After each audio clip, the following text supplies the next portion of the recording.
Manny Pacquiao is a boxer who fights for the people and is therefore loved by the people.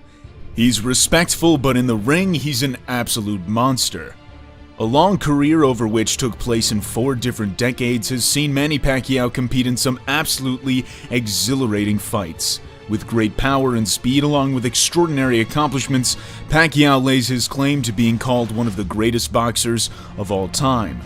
He started in the Philippines with not a cent to his name. He fought to feed his family and rose through the ranks in the hardest way possible. To get where he is now from where he once was would more often than not be referred to as a folktale. But there is much truth to how Manny Pacquiao defied all odds in his life to become one of the world's most popular sporting icons. However, it's been an all too common occurrence where we praise a boxer based on nothing but hype and emotion. But Pacquiao does not fall into that spectrum because Manny Pacquiao, perhaps more than anyone else in recent boxing memory, has surpassed the thoughts and opinions of the masses. What once before seemed impossible, Pacquiao manifested. He is several orders of magnitude greater than any current fighter in the sport right now, and in ultimate essence, he has practically defied the most daunting of challenges. Those challenges, of course, coming in the form of boxing opponents. Welcome to this video here on The Fight Game, where we take a look at some historic moments of Manny Pacquiao's legendary career, where he defied his opponents and shocked the boxing world. I want to first start with his American debut. The reigning super bantamweight champion Lelo Ledwaba was due to defend his world title, but his opponent pulled out and was in need for a replacement.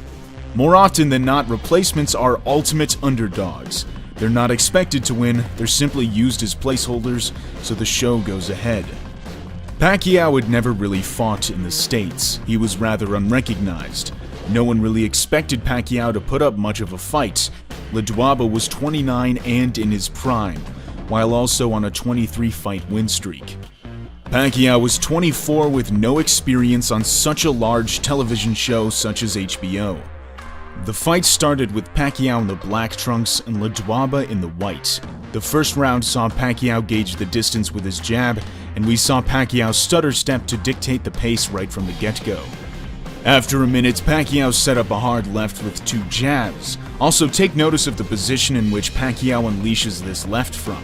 His lead foot is outside his opponent's, putting himself in an advantageous position to throw from. Pacquiao scored a lot of his shots when Ledwaba ducked his head down. It's a dangerous move against one of opposite stance because a low-aiming shot often lands clean, as the opponent quite literally ducks into the punch.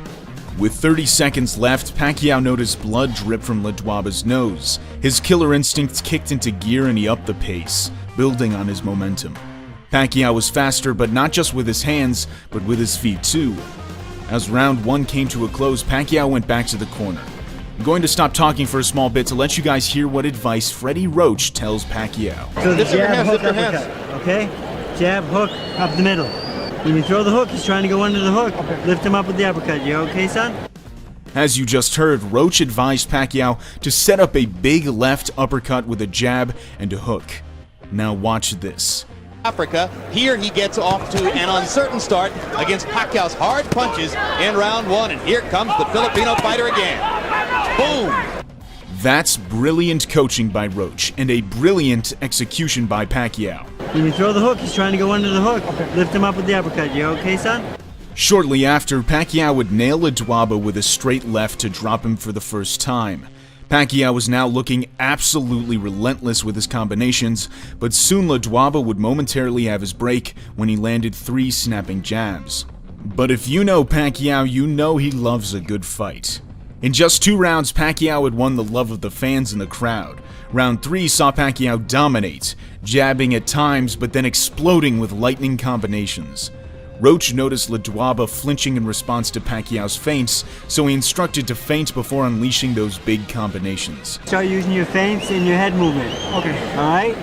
Just like in the locker room, you hear me? Okay. Here, Pacquiao feints a lead hook, then lets go of a straight 1-2, then feinted again before throwing a 5-punch combination. As time went by, it was pretty clear that the fans were witnessing something special. In round 5, Pacquiao floored Ledwaba again with a straight hard left. This was pretty much the end, and Pacquiao knew it. Ledwaba was defied. The fans were surprised and the world couldn't wait to see him again. I imagine Ledwaba to be very angry with his managers, who picked Pacquiao as a replacement. Next up, we've got Pacquiao versus Erik Morales 2, the rematch. But first, let's take a brief look back at their first fight. Pacquiao fought for the first time at 130 pounds, after beating Barrera at 126. The passionate support from the fans of Erik Morales and Manny Pacquiao was very much clear, and commentator Jim Lampley couldn't have put it better. The scene here in the arena, as raucous, as wild, as loud, as festive as we've ever seen anywhere before a big fight. The first round saw Pacquiao land a fast and clean flurry of punches, only to be returned with an even more sinister attack from Morales. Pacquiao and Morales are both alike in the sense of having that pure killer instinct in the ring. The rest of the first round saw them exchange punches in seesaw action. However, as the fight went on, Morales found the formula for success with disciplined boxing. Waiting for Pacquiao to attack recklessly, then to capitalize on mistakes made in doing so. But at times, Pacquiao's relentlessness is just too much, and Morales gets overwhelmed. Pacquiao was the aggressor, but Morales decided that the best way to beat Pacquiao was by counterpunching and controlling with the jab. As the first few rounds went by, Morales' disciplined boxing paid off as it broke Pacquiao down. He had his pockets of fast combinations when Pacquiao got tired, and shortly after, Pacquiao had a very bad cut over his eye. Round 5 saw Morales pick up the pace, imposing his will on a very wounded Pacquiao. This was a real tough fight. If you're a fan of Manny Pacquiao, it's likely a hard fight to watch. Pacquiao, like the true fighting warrior that he is, didn't fold. Through fatigue, he fought back valiantly. In round 12, we saw both fighters fight real hard, giving everything they had. What an incredible fight that was. Unfortunately, although both fighters had their spots and the fight was close, Pacquiao lost in a decision victory for Erik Morales. So now let's fast forward to the rematch. The second fight was as much as a spectacle as the first. Roach, however, had a different game plan for Pacquiao this time around. Pacquiao this time around decided to move his head instead of being stationary in the upper body like he was in the first fight, and opted for a more traditional style while also retaining that effective relentlessness during combinations.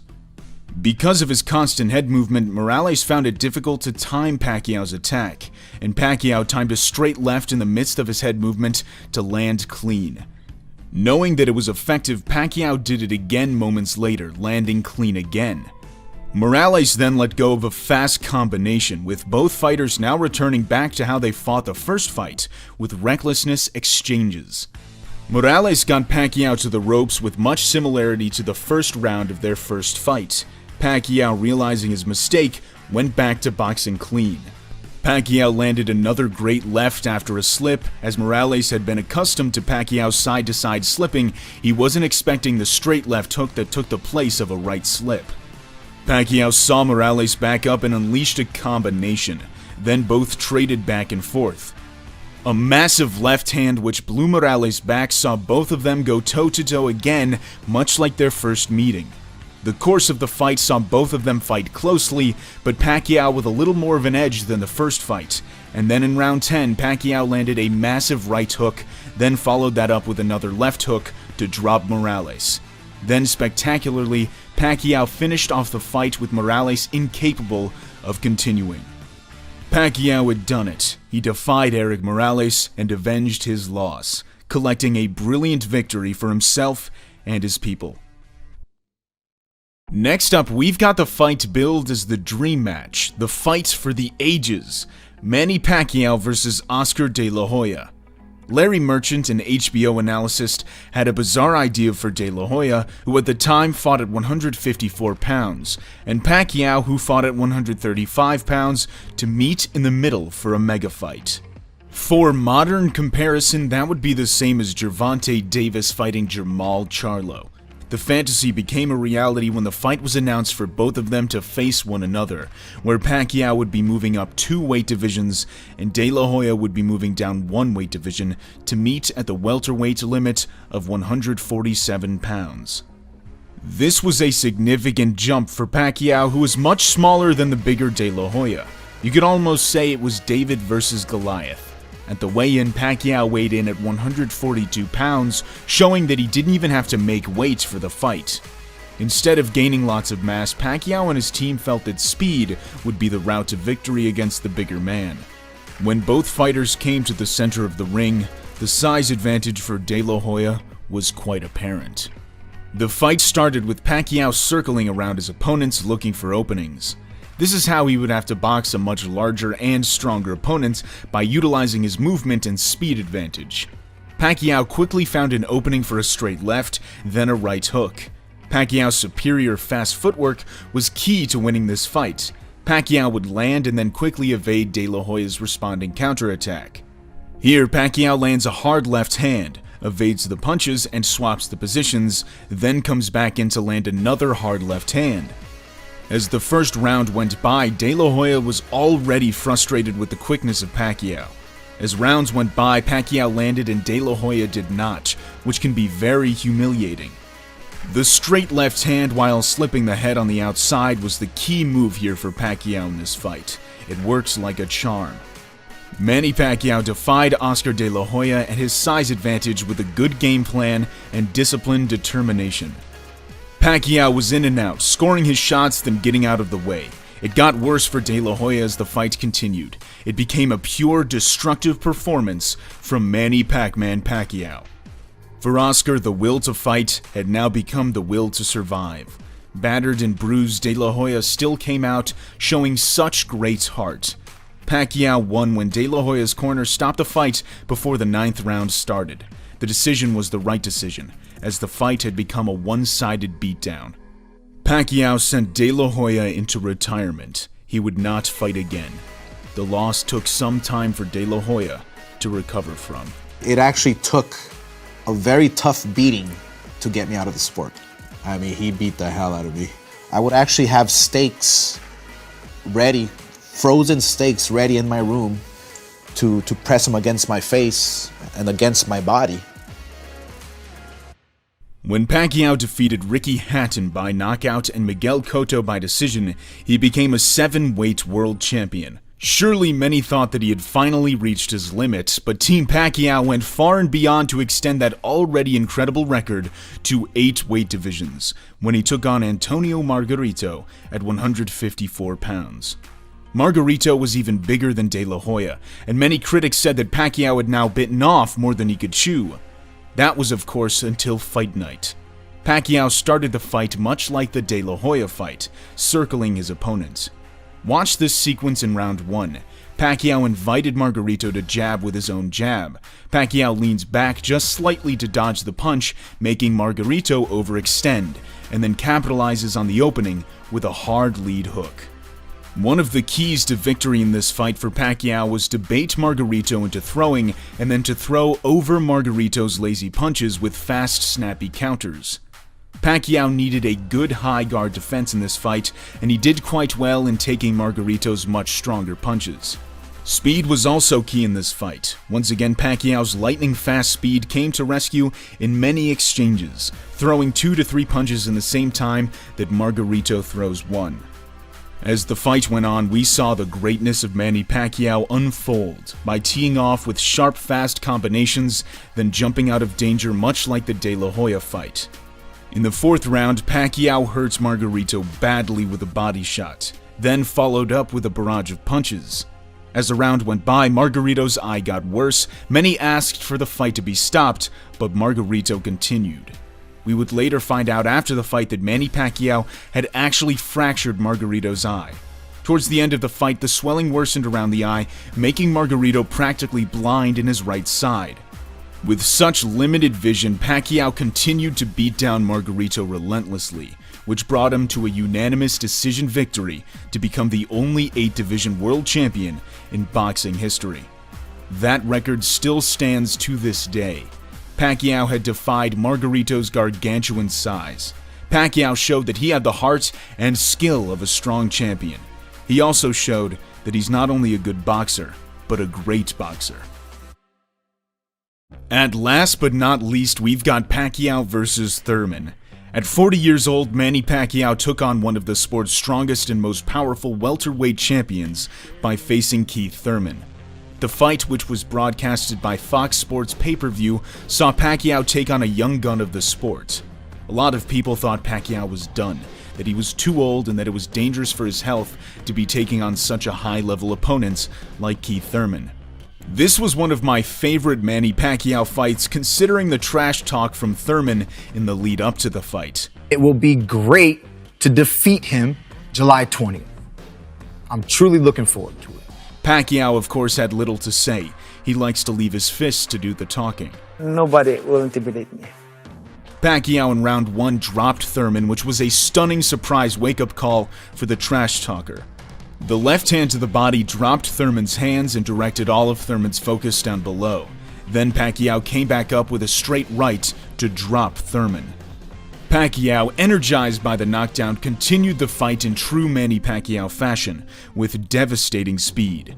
It's incredible that at 40 years old, Pacquiao was able to fight with such intensity and ferocity as he had done in his younger days. However, Thurman hits very hard and the fight was generally close, with Pacquiao winning most of the first half and Thurman winning most of the second half. Pacquiao, after the fight, had compared Thurman's power to Margarito's, saying it was thudding and hard to take. But the 40-year-old legend endured. He outfought and outboxed the younger man. In his prime, Manny Pacquiao was beating legends. Now he's a legend, he's beating people in their prime. The man is truly something else. Pacquiao landed a very hard left hook to the body in round 10, which saw Thurman run and even take out his gum shields to breathe. Pacquiao won by decision in a close fight. He defied the youth and strength of Keith Thurman by breaking another record, by becoming the oldest welterweight champion in the history of boxing. That brings a close to this video. We hope you enjoyed it, and if you did, consider giving it a like as it helps us grow the channel. If you're a fan of Manny Pacquiao, what's your favorite thing about him? And if you want us to make more videos on Manny Pacquiao, let us know in the comments section below. Thanks for watching. We'll see you in the next video here on The Fight Game.